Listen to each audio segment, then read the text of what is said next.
Wet season seminar wrap-up, CASA Wings Awards and nominations closing soon, and the top 5 errors student pilots make and how to avoid them. All that and more coming right up. So strap in and let's get into it. Good morning, 3614, 95 Mallow, 7 POB with altitude. Coordinating, Halen, I'm running bank, tower, bank pressure rolling to 30 degrees. That's 30 degrees there. Sit by star 9000, 1013, K 525.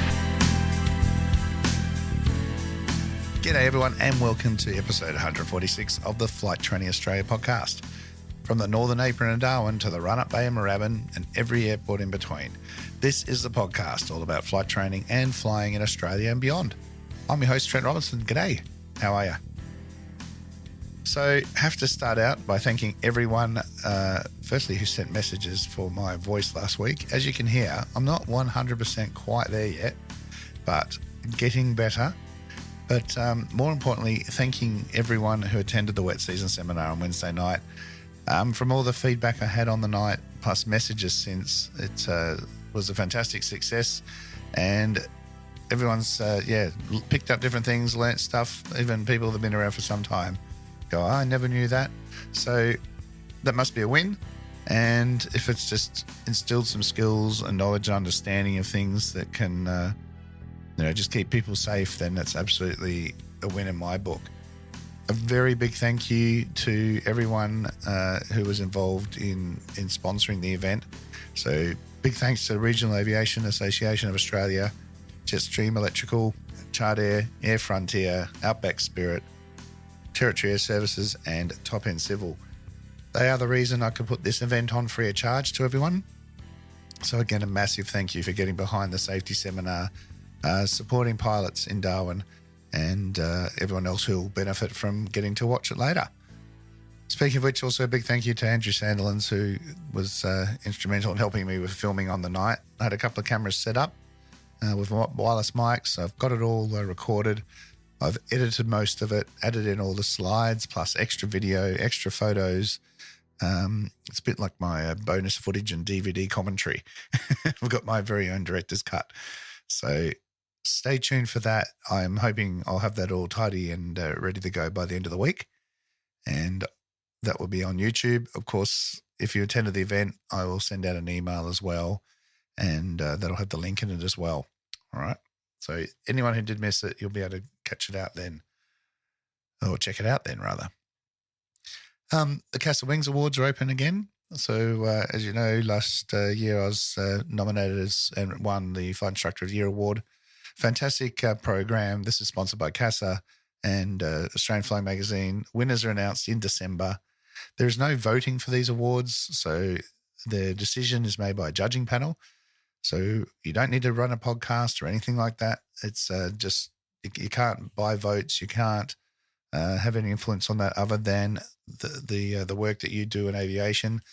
So if you're a flying school, your instructor, aero clubs, someone who's contributed a great deal to aviation or a young achiever, if you know someone like that you'd like to nominate, the australianflying.com.au website has the link, top right-hand corner, the Wings Awards. It's got all the requirements and what qualifies. Click on that, fill it all in, and good luck to everyone for this year's awards. All right, this week's episode is, just sort of touch base on some common errors that student pilots seem to be making. And when I say student pilots, I could almost just say pilots in general sometimes. But pilots, learning to fly and things, and sometimes these things get caught out by instructor and picked up and saves you a lot of pain and heartache. Other times, not so much, and you might end up figuring it out for yourself. Either way, all these things are great reminders for all of us when we go flying day to day and, the way we can conduct ourselves and go flying. So, number one, I do say this quite a bit, but I'll keep saying it because otherwise, like I said, I wouldn't have to do this podcast and us instructors wouldn't have jobs. But incorrect pre-flight planning and preparation. Of course, everyone knows prior preparation prevents poor performance, and it is absolutely true. All right, so getting ready for a flight, regardless of the stage of you're flying or the kind of flight it is, it's crucial. Rushing, these inattention, you miss details, leaves us vulnerable to mistakes and possible disaster. All right, many students that rushing, so you might be rushing your pre-flight and you miss things. You might just start to rush your pre-flight planning or your flight plan itself, not bother reading the NOTAMs because you operate at that airport all the time. All right, you start to review these things as routine rather than essential part of the flight itself. All right. As a student pilot, you may not yet grasp the importance of checking things thoroughly. Additionally, a lot of students rely too much on their instructors, assuming that they're going to catch any oversight. And to a point, this is true. But remember, we're not there to hold your hand the whole way. We are at some point trying to remove ourselves from the picture so that you're doing everything yourself. That's the whole point. You're seeking a license. All right. So you want to be able to do these things by yourself to ensure that you have the skill sets, the decision-making, and the awareness to keep within your own limits and operate an aircraft safely from beginning right through to the end. All right. So whether you aren't into reading NOTAMs or pre-flighting the airplane adequately, make sure you do these things. Student pilots quite often, I flew just the last flight yesterday, so I'll fly it first thing in the morning, don't need to touch it so much. But remember, how do things break through usage? So just because you're the last one to fly it doesn't really mean anything. Other things are flying in your local area, being very familiar. You approach the flight the same way when you're somewhere else, except you don't know the runway layouts, the frequencies, the elevation, and it just all goes to pot. All right. I see that a lot with commercial pilots, let alone other visiting pilots in the area. So how can we avoid these things? Well, you got to learn the mindset that flying starts on the ground. You're not in the air yet, you're on the ground, and this is where we've got all the time in the world. All right. And if we haven't made the time and we start to rush, then we need to really consider, are we fit for flight? Are we ready to go? Is it a good idea? All right. Instructors, encourage your students to take ownership as soon as possible of their pre-flight responsibilities, of their starting the aircraft, dealing with rough running engines, fixing the intercom, changing the squelch on the radio. All these things are commonly instructor taken over chores and jobs that we do for students, and we're not helping anybody by doing that. So give really good, clear expectations so students know what to do beforehand. If you're a pilot yourself, treat every flight as the same, even if you're familiar with it. Make sure you got your frequencies, check your NOTAMs. All right, Darwin's a classic example at the moment with daily changes to runway and taxiway availability. Make sure you understand how much planning impacts flight safety. So do your job, prepare for the flight, and be safe. All right, number 2, over-reliance on instruments. So commonly students or even pilots who are just not current, not flying so often, but unsure of spatial orientation, they tend to default what feels a bit more familiar and safe, and that's the instruments because they're tangible numbers. They're needles, information, I'm at 1,000 feet, rather than looking outside and eyeballing it. So this habit, again, can lead to instrument fixation, where they focus on the gauges rather than looking outside the aircraft. Especially VFR flying, relying too heavily on instruments can decrease situational awareness, hampering your ability to navigate, maintain the aircraft in control using your typical first few lesson visual references. Conducting medium turns, chasing the altimeter or making sure it's bang on 30 degrees. In the circuit area or in cross-country navs, worrying about holding the heading and looking at your DG or your HSI. Look outside, pick a reference point, maintain the gap, 90% outside, 10% inside. These things will 100% help. So some things you can do to help avoid this is try some exercises that promote visual flying, like attitude flying, where students or the pilot yourself need to control the aircraft just solely by visual cues. This is best done in a dual environment or with a safety pilot, of course, but just really reinforcing, covering up instruments and setting the attitude to build confidence. You can hold height and you can hold a heading. You can tell roughly how many RPM the engine's putting out by the sound rather than staring at the tacho. All these sort of things can really help build confidence and eliminate this instrument fixation. All right, number 3, poor control of airspeed. So students often struggle to maintain consistent airspeed, especially during critical phases of flight, like climb, descents and turns, and of course, approach to land. We'll get to that one. Many don't really understand the relationships between pitch, power, and performance, right? So power plus attitude plus configuration equals performance. Don't forget, you need to adjust for changing airspeed when you're doing maneuvers. If you're going to do a turn, you've got a bit of extra drag, you might need a little bit of extra power, or we need to adjust the nose attitude to maintain altitude. This can lead to reducing power in the circuit to slow down on downwind and forgetting to hold the nose up, resulting in height loss. All these things end up being an undesired aircraft state. So we need to try and avoid doing that. So we need to be very clear with our power settings, our attitude settings. Remember, when we change one thing, we're going to have to change something else. As instructors, we want to help enforce deliberate practice to create muscle memory for making smooth power and pitch adjustments. And the circuit is a great place to do this because of the repetitiveness. Sometimes change the settings. Set a certain RPM different to what you might have used the day before. Have the student adjust the attitude to maintain altitude.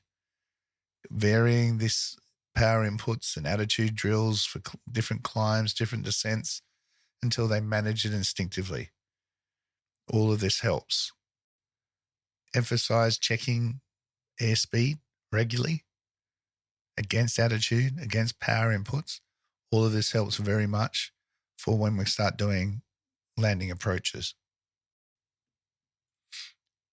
Inconsistent approach and landing techniques. Landings are often where the anxiety builds for a student, misjudging the height during the flare, coming in too fast, too slow, too high, too low, mishandling the aircraft in gusty conditions, crosswinds, a little bit of wind shear, can all lead to inconsistent landings. In some cases, students fail to understand that a stable approach is crucial for a good landing. If you can't get a good 4 legs of the circuit, then very rarely is a good landing going to result. Another issue that I talk about often is the reluctancy to perform a go-around, leading to try and salvage a poor approach and get a touch and go out of it, which rewards no one, which achieves nothing. So, things to help avoid this process. You need to break the approach and landing process into distinct segments. Get the stabilized approach, the round out, the flare or the hold off and the touchdown. Focusing on getting students to be comfortable with go-arounds up high and down low as a safe and professional decision rather than seeing it as a failure that the approach was no good. I will reward a go-around every time rather than someone trying to keep the nose pointed down, the speed high, resulting in a float and touching down half to 3/4 of the way down the runway. All right, understand the stabilized approach criteria by setting it up by 300 feet or whatever your standardized stabilized approach process is, and how small corrections early on can fix the problem. If we're working that hard at 300 feet to try and get everything sorted, we've already missed the boat.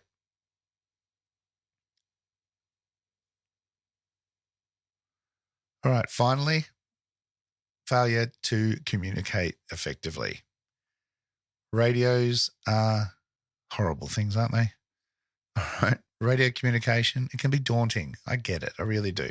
We've all been there, all right, especially when it's busy and the pressure's on. So new pilots might hesitate due to nervousness, fearing that they'll say the wrong thing or be judged. Most airports are training airports. The controllers are used to it. The only way you're going to learn is by pushing that button and having a go. All right. But if you are nervous, if your instructor keeps jumping in and taking the radio for you, this results in you not getting the experience you need. And then students are often missing radio calls or having long delayed responses. Some students may be overcomplicating the radio transmissions, adding an extra jargon, repeating things or adding extra stuff in that does not need to be there, and then cluttering up the radio as well. So how can we fix that? Well, practicing outside the cockpit as much as possible. Role playing to build that fluency. Practice with another student. Practice in the briefing room with the instructor. Making sure that you guys understand effective communication needs to be clear, concise, and brief. So often I'll tell students that you don't need to turn it into the Queen's English. Short, sharp, and sweet is the best radio call. What needs to be said in the order it should be said, so the person receiving the message gets it in the order that they're expecting to hear it and can then give you further instructions. Have standard scripts, write out the radio layout so that you can read off it and fill in the gaps based on your flight on the day. Don't let your instructor do the radio calls for you all the time. If they keep jumping on to help you, ask them to please stop and give you time. If you're out by yourself, practice. Use things like live ATC, get a radio scanner and monitor the frequencies and answer other people's radio calls. Not for real, just pretend. All right. Using real world examples really does help understand what's going on. So listen to your local airport and practice. All right, a couple of extra bonus tips. Always after a flight, you should get a debrief from your instructor. If it's by yourself, feedback to yourself and reflect. All right, give yourself a debrief or listen to your instructor's debrief and where your strengths were and where there's areas to improve. Promoting that critical thinking, it all helps to reinforce learning. Give answers and areas where you can improve. Don't just point at holes. Don't be negative on yourself. There's always reasons for it. If it is a flight by yourself, talk to an instructor. Talk to another pilot. They're probably having the same sort of problems or have had the problems themselves in the past. And ultimately, confidence building. A lot of errors that pilots make come down to lack of confidence, right? Especially when students are afraid to make mistakes. Remember that mistakes are learning.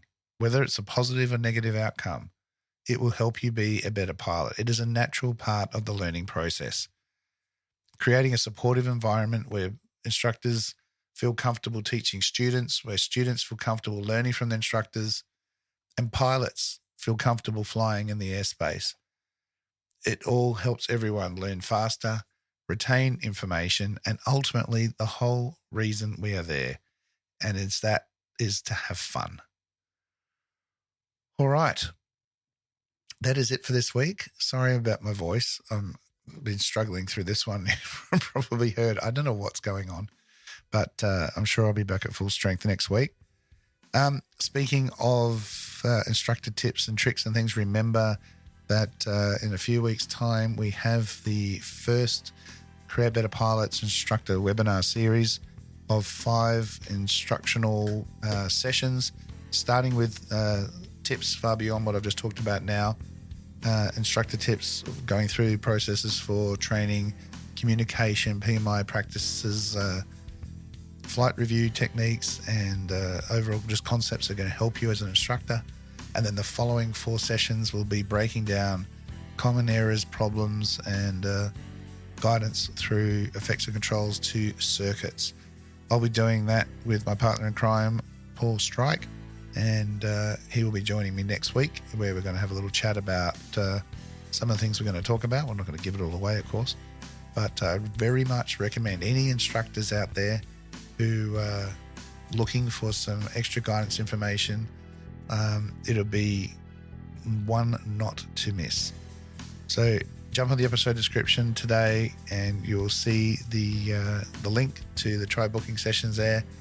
Excellent value. You can do one session, you can do all 5, and more details will be coming out and all that in the coming weeks when we talk to Paul next week. All right, everyone. Thank you again for listening.